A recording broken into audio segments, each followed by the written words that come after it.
If me, the son of a blind man and a stroke surviving woman, can stand here today, not just as a graduate, but as valedictorian, then believe me when I say your dreams are valid.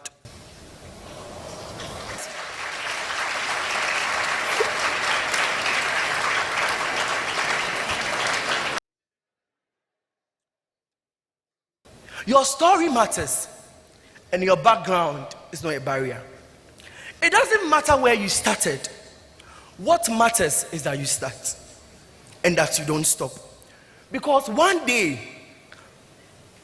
someone will look at you and say, if they did it, then I can too. I don't have any relative up there who can hold my hand and then send me to an office and tell them this is my grandchild or my cousin. So their life, it is me and then God. So anything that I have to do to make it, I have to. Because, both of my parents are disabled. So if I'm to just sit there and then look at them, life will be very miserable for us. So I have a relative who completed best students, but then was even finding it difficult to get a job and all that. I went to check the CV as young as I was, and it was just the best student. And I told myself, no, I cannot have this CV. It's DP plus HE equals to S. It was one thing that I was taught at Kofor Scholars. That is, divine power plus human effort equals to success. So yes, you will put in the effort, but without God, you are missing. You might make the grades, but the significance won't be, the significance won't be felt.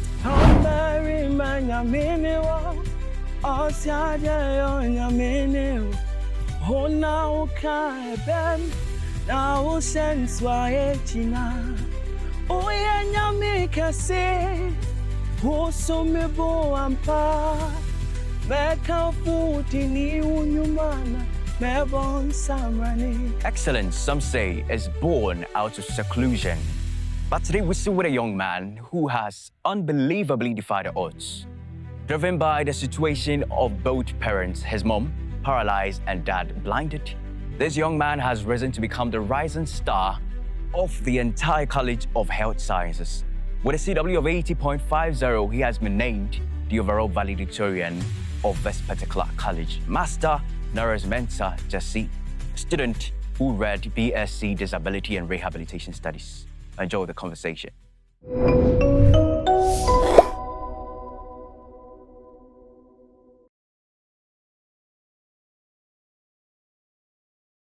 Here is the man of the moment, Nereus Mensah Gyasi. Every single time I meet this guy, it is a spectacular moment for the both of us, honestly. If omnipresence was a characteristic we could ascribe to a man, Nereus is the guy. I guess. Thank you, brother, for joining me here. It's a pleasure to finally have you and to engage in this amazing conversation. I believe it's already been amazing, but we're definitely going to have an amazing conversation. How have you been? I've been good. I've been tired, but I've been fine. Yeah. Good, tired, but fine. Always, optimistic about the entirety of the story. You have been named as the overall valedictorian of the College of Health Sciences. The Nereus I know, this a guru of LinkedIn. Everywhere you go, this guy is visible. And today, this is going to be an amazing conversation we're going to have. Tell me, for the purpose of those who probably haven't seen you, or perhaps have seen you before but have not really had a chance to hear from you, tell us a bit about Nereus Mensah Gyasi. Who is he? Thank you very much for the platform. So, it has always been my dream to be on Vogue Live. Seriously. Anytime when I see the videos and all that, I'm like, I have to be on this platform. Thank you. Finally, here he is. Finally, I'm here. Nereus Mensah Gyasi is an alumnus, or soon to be alumnus of KNUST. I read Disability and Rehabilitation Studies. I come from Mampong, Benin, in the Ashanti region. I was born to I mean, Mr. Kweku JC and Mrs. Anita JC. I have 3 other siblings. I stay at Chianse 1 Samiri. It's in the Ashanti region. Oh, okay. And yeah, I love to sing. I love watching movies. I love eating and I like talking. Yeah. So that is basically about... We are going to do all of them. 4 things you have highlighted.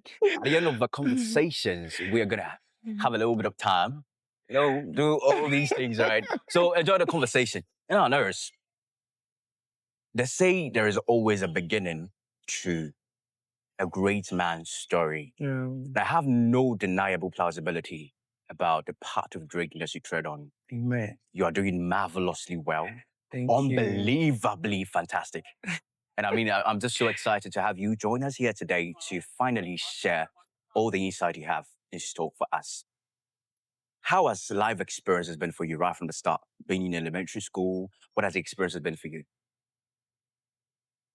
So growing up, my grandmom had a school. So almost all my siblings, all of us, we grew up in our grandmom's school. Oh. Yeah, so from nursery up till GHS 2. I wrote BEC in GHS 2. So I was in my grandmom's school, and I mean, being the son of a proprietress and then also being intelligent or brilliant. I mean, it was a nice feeling. I was very curious, like asking questions, and I always acted matured, even though I was young. So, I mean, in Chebekas and Peninsula, not me in Peninsula, like big time in Peninsula. So, I mean, and I always loved working with people who were grown up, grown than me. So it made me love, asking questions, doing this and doing that. So, I mean, that is basically about how I grew up. And then, I mean, we weren't so rich, but then we were very okay. So that is basically about my early life as a young person. You mentioned curiosity. And being a young boy, one thing about kids is the level of curiosity we do have. Yeah. But I know it gets to that stage of life where the level of curiosity that is required, that's relative to learning something new to better yourself, begins to dwindle. But maintaining that sort of thing, what one thing would you ascribe to curiosity helping you attain, even in the early life of yours? So the first thing, or the most prioritized thing, is the fact that I was asking questions about what it would take for me to even write BEC, even when I was in Form 3. And then, from how I was asking the question, my headmaster realized that I seemed very interested and ready to write. So I wrote my BEC in GHS 2. And then, when the results came, I was the third best in the entire school. And, I mean, I would ascribe all of that to curiosity, because even when I was in Form 1, I was learning with the Form 3s. I would go to their class, I would ask questions and all that. So basically, it has helped me and groomed me into, and I'm still very curious. If you know me, I like asking questions. So there is no doubt. There is no doubt. But brother, this has been quite an amazing start. Tell us a little bit about the experiences you have racked up during your time in high school. Being somebody so curious to learn something new. I mean, Elon Musk of our time, living in years and years ahead, when we are just about 2 years even behind, 10 years behind, you are far ahead, living in times ahead, always trying to acclimatize yourself with things that are far ahead. Tell us a bit about the experiences that you've racked up during your time as a high schooler. Senior high school for me was the worst moment of my life. Worst? Seriously. It was the moment where I felt like life was over. And indeed, life looked like it was over. So I think I missed this part in my early life. When I was around 11 years old, my daddy felt ill and then went to the hospital, and a doctor used the wrong medication on him. And eventually it made him blind. He lost his eye. So, from 2015, my dad has been blind. But then it became worse in senior high school when my mom also had stroke. So in my second year, my Form 2 in senior high school, my mom also was diagnosed with stroke. And in the first place, I was very young when I was going to school. I was 14 years, and it was too much for me to handle. Like, it made me drop. So when we went to school the first year, the first semester, I was like fifth in my class, science class. I was fifth. So that means, I still had that intelligence part of me. But then as I entered into senior high school, the second year, I couldn't even study because aside from being curious, I overthink. I like thinking far ahead of time. So I'll be like, what if? And then most of my siblings were into me. It was just my little sister, and she's very young. So I will be thinking, what will be happening at home right now? So it made me drop academically, like, and my WASI results weren't nothing to talk about. Like, it wasn't good because per the level of my, in quote, intelligence, or the way I started my academics, what I got for my WASI. And it was good at that moment because I wasn't studying. I couldn't study. I couldn't even sit by the book for 5 minutes because I would just be thinking. I started losing weight. It was too much for me. So yes, I went through, but then growing up, I was an introvert. Nobody believes this. Unbelievable. But then in senior high school, I had to find a way to stop overthinking negatively because my daddy is blind. My mom has stroke. Who is taking care of who? So I had to start engaging myself in a lot of things. So I was in the music group. You see me at SU Prayer Tower. You see me everywhere. I became the library prefect, SU music director, praise and worship team, this chaplaincy, this. So I was just finding distractions so that I don't overthink. So it affected my WASI results, but still, I was able to get into the university. So that is it about my senior high school life. Just being reflective of all these things you've told me right now, I am so emotive. And I can't wrap my head around how difficult those moments were. But to still find ways and means to stay right on track. Yeah. No matter how overthinking you were, no matter how distractive overthinking were, you still managed to find ways and means to be in spaces that will help you out. It would be way understandable if you should just seclude yourself from everything that's just happening around you and just be in your lane. But what is the one thing that kept you going regardless? I would say, even at a young age, I understood the concept I call the why. So more like, why am I living? Why am I here? Why is this happening? Why? So, it got to a time, I'm a very, strong Christian, but it got to a time I had to question God a lot because it didn't make sense. Because, I'll spend all my time in the house of God doing this, and then studies happen at home. But then what kept me going is the why behind everything. So even though things are happening, I'm like, why is it happening? And I would think, and then surprisingly, I would get an answer, even though it wouldn't sound convincing at that moment, but I would get an answer. Different thing will happen. I'll ask myself, why? Then I'll also get a different answer, and I'll be moving on and on. And then also, I told myself that I don't have any relative up there who can hold my hand and then send me to an office and tell them this is my grandchild or my cousin. So their life, it is me and then God. So anything that I have to do to make it, I have to. Because, both of my parents are disabled. So if I'm to just sit there and then look at them, life will be very miserable for us. So the notion of the why and then being consistent or thinking consistently about my background is what kept me going, or what is keeping me going as of now. This is absolutely amazing.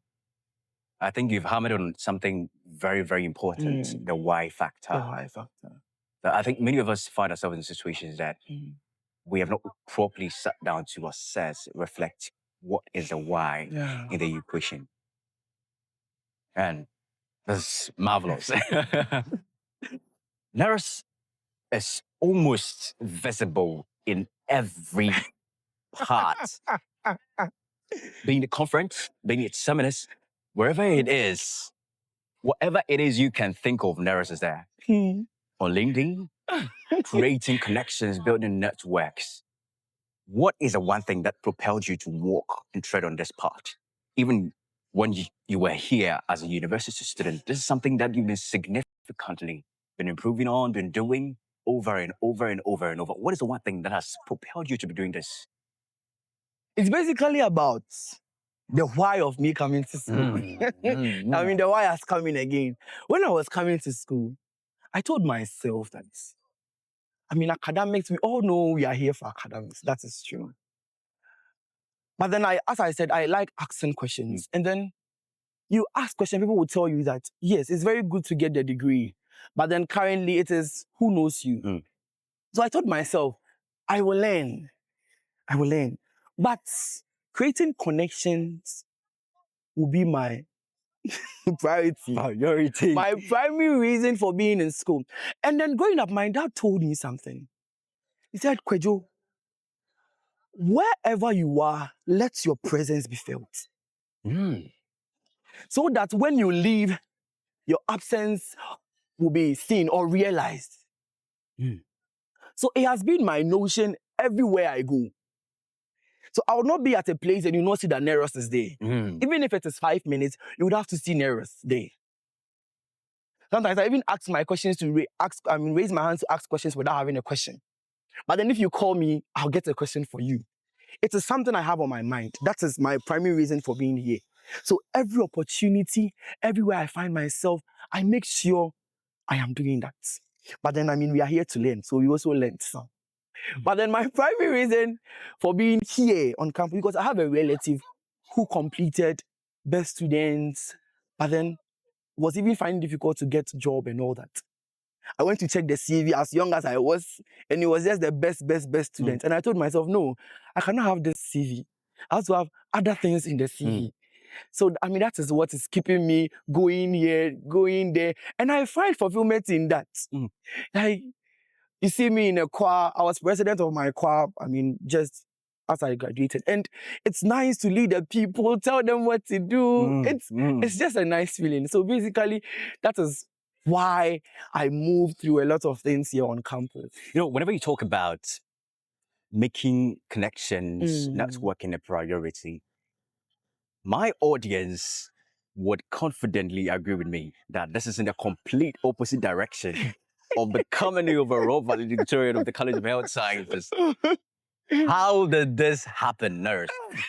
As somebody who prioritizes networking, connecting with people, there is this notion normally that if you are a bookworm, you know, academic enthusiast, excellence enthusiast, you most of the time seclude yourself from other organizations because all these things are basically going to take your time.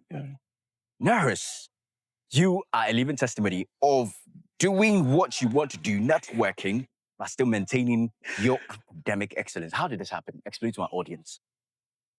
Before God and man, I don't know. For the first time, I don't know the how, I mean, behind this. It just happened. It wasn't part of the plan.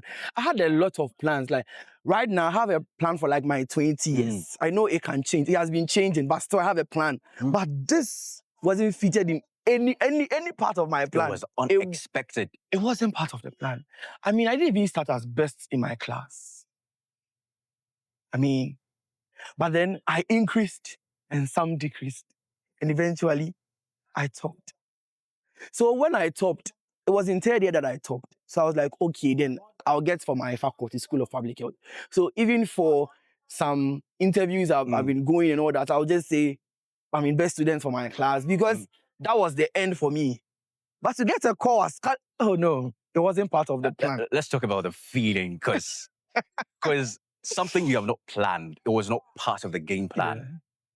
But you receive a call, Nereus Mensah Gyasi, you are the overall valedictorian of your college.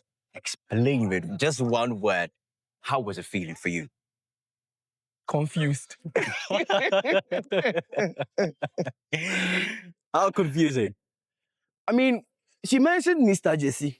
So I thought probably there was another Gyasi somewhere in the college who was, because how possible is this? Yes.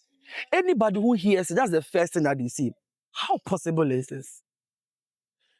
It's not possible. For me, it is still not possible. So I remember the next day, I intentionally called back to ask, please, where did you say I should send my speech to? Just to confirm if it was really me. So I was like, please, it's Nereus. I know it is you. And I was like, no. It's So unbelievable. the whole feeling was I was confused. But then, I mean, after the call, I cried. Like, I cried because I was processing a lot of things. But still, I mean, here I am. Nereus. I believe there are lots of people who perhaps find themselves in the same situation as yours. So many people with different perspective altogether. Like I said, there is this notion that when you come to school, you want to be excellent in whatever endeavor you find yourself. You have to be secluded. Focus on the things that genuinely matter. Your books, your books, your books. Nereus, you have defied the odds. For those who find themselves in that space, and also people who want to do the things you're doing, network, create platforms, create wealth through social networking. And people probably want to start something because your resilience is something that is so exemplifying that I believe many people should know and understand. You have the platform all to yourself. What do you have to tell our audience? I'll come back to what I said earlier about the why. As a person, as a student, just understand your why. For me, the program I read, I chose it because of my parents. Both of my parents were disabled when I was applying. So the why for disability and rehabilitation studies was my parents. So even when other classmates were complaining the course is difficult, no, I had in mind, I have to go and understand my parents. I have to learn this to know how to take care of my parents. So my motive of my program was the why. So I don't care if the course is difficult, I'll still go on. Why I entered into leadership, I had a why. I wanted to make impact. I don't like seeing things, handled wrongly. So I had a why I was into all the things I was into. And then surprisingly, after school, and I calculated the number of offices I occupied 26 different leadership roles. 26 different leadership roles. And then each of them had a why. So for you to maybe be like, as I am, oh God, it feels good saying that. Understand your why. It is all about your why. What is the purpose? You want to start a venture. So I have an organization, the Nereus Support Network. It's a mental health advocacy for young people. I had a why. I had moments finding myself in a state of depression. So the why behind the organization is I want to help young people not be in the same place as I am. So if you want to start something, please, the fundamental word is the why. If you understand your why, wherever the motivation would come from for you, even when you are tired, you are crying, you'll still keep forward and keep moving. So that is basically the advice I have for our listeners. This is literally sending chills down my spine. This is one of the incredible statements I've ever gotten. Knowing your why. I think many of us, like I said, we haven't really sat down to do a little bit of self-introspection to understand who we are and why we are here. Thank you so much, Brother Nereus. Thank you. It's been an amazing conversation we've had here. But before we wrap it all up, what is the one thing that you believe in? I know strongly your faith, but I also want to give you the platform. What is the one thing you believe in that you want to share to our audience? So, it's a formula. It's DP plus HE equals to S. It was one thing that I was taught at Kofor Scholars. That is divine power plus human effort equals to success. So yes, you put in the effort, but without God, you are missing. I mean, you might make the grades, but the significance won't be felt. So the only word, or if I'm to summarize everything in one statement, please do your best. Kill yourself for the work, but let the divine power lead you. This is amazing. What next for you, Nereus? So currently, I'm a research and teaching assistant at the School of Public Health, and I'm looking forward to furthering my education in rehabilitation psychology or counseling psychology. So that is basically the plan ahead. We started applications, seeing how far God will send us. So I basically would want to bridge the gap between disability and then mental health, because the link is not, the link is not really there. So I would want to position myself in a way that I can bridge the gap, both in the clinical field and in the research field as well. Fantastic, fantastic. Wrapping it all up, what do you mostly do? Because Nereus is almost every single time busy. He's seen here and there, occupied every single time. Is there ever a time where you're free? And what do you normally do when you're free? The truth is, I'm not mostly free. But when I'm free, I watch movies, I sing, or write songs. And then I also love eating. So, I would also eat as well. So mostly, that's what I do in my free time. And my free time, I mostly the time when I'm moving from a program to another program. So when I'm working, I'm just watching the movie and then all that. When I come back, I'll be tired. I'll just sleep. That is basically what. Right from the start, I promised my audience we're definitely going to make time, for Nereus to test out whatever hobbies he has itemized right from the start. Nereus, you Maybe mentioned I can try singing. Nereus, you mentioned singing.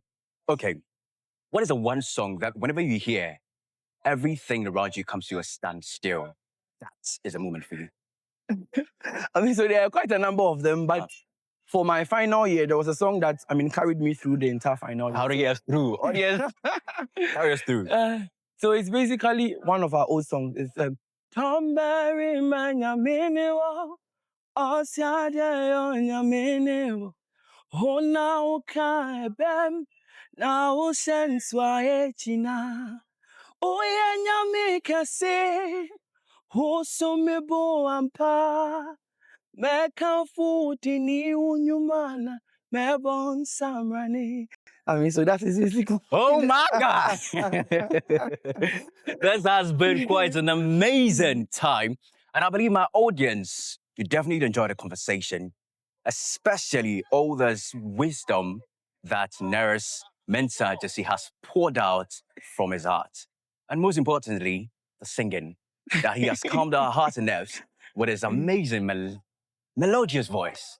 Thank you so much, brother, for making time for us and for giving us this amazing thoughts that you have. It has been quite an amazing conversation. And I trust and believe our audience are definitely going to learn something from the experience you've shared with us. And before we close, I would want to say some thank you to some you have the platform, just a few seconds. Yeah, so first of all, my parents, Mr. Kwegu Gyasi and then Ms. Anita Gyasi, thank you so much. Mommy and Daddy, my auntie Cynthia Pokubuachi, and then the Mastercard Foundation Scholars Program at KNUST. Thank you so much. I don't know how to express this, but thank you so much. My college counselor, Miss Joanna Joycelyn Hackman, thank you so much. My supervisor, Professor Emmanuel Pia Brempon, thank you so much. And everybody around me. I have a big circle of people that if I say I'm mentioning names, I can't finish. But then everyone who has been part of my journey, from my choir to my church to all the associations, my agenda voice, thank you so much. And thank you. Yeah. While you're at it, let's also take this very minute to say a very big thank you for honoring our invitation. This means a lot to us.